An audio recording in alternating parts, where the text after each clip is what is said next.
राम नाम राम के महिमा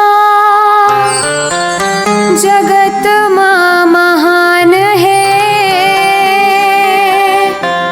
राम भजन राम कथा के यहाँ बहत गंगा धार है।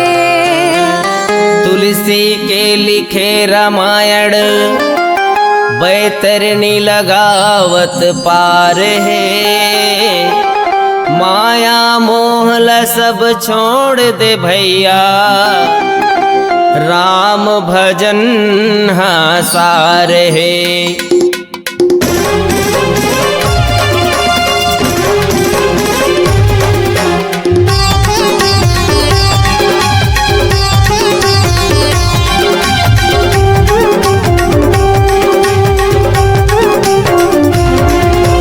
कथा के महिमाया पार यहाँ बहत है गंगा के धार।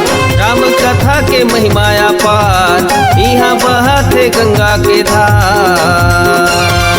दीदी सुन ले बे तुलसी के वाणी ला भैया सुन ले बे अमृत वाणी। दीदी सुन ले बे तुलसी के वाणी ला भैया सुन ले बे अमृत वाणी। राम कथा के महिमाया पार यहाँ बहत है गंगा के धार। राम कथा के महिमाया पार यहाँ बहत है गंगा के धार।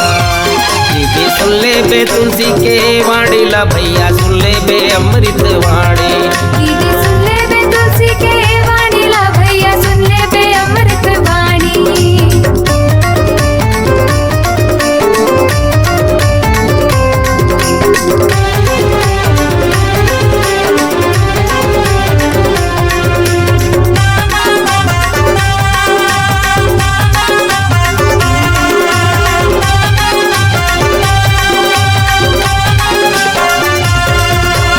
राम कथा के महिमा भारी लिखे तुलसीदास ज्ञानी। कथा सुनैया संत समाज ऋषि मुनि और ज्ञानी। कथा सुनैया संत समाज ऋषि मुनि और ज्ञानी।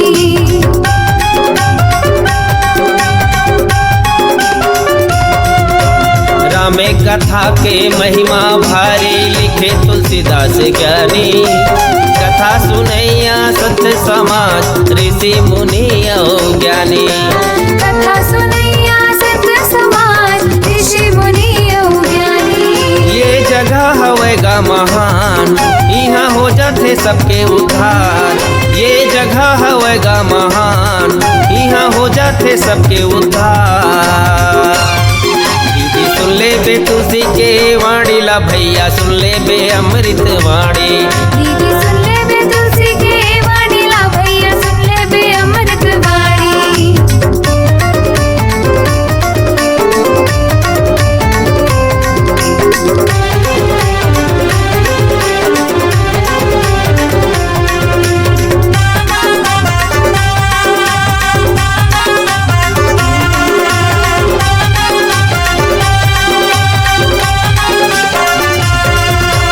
चरण छुअत माँ पथरा तरगे तारे है गिद्ध अजामिल। नाव चलैया केवट तरगे महिमा कतका बखानिन। नाव चलैया केवट तरगे महिमा कतका बखानिन।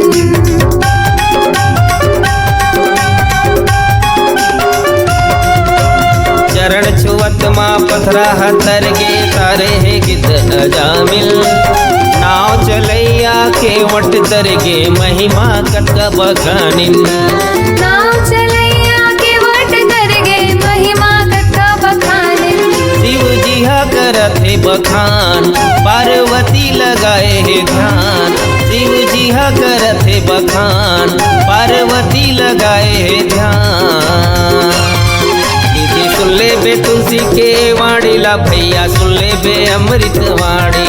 दीदी सुन ले बे तुलसी के वाणी ला भैया सुन ले बे अमृत वाणी। राम कथा के महिमाया पार यहाँ बहत है गंगा के धार।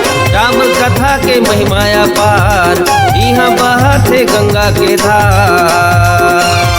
दीदी सुन ले बे तुलसी के वाणी ला भैया सुन ले बे अमृत वाणी।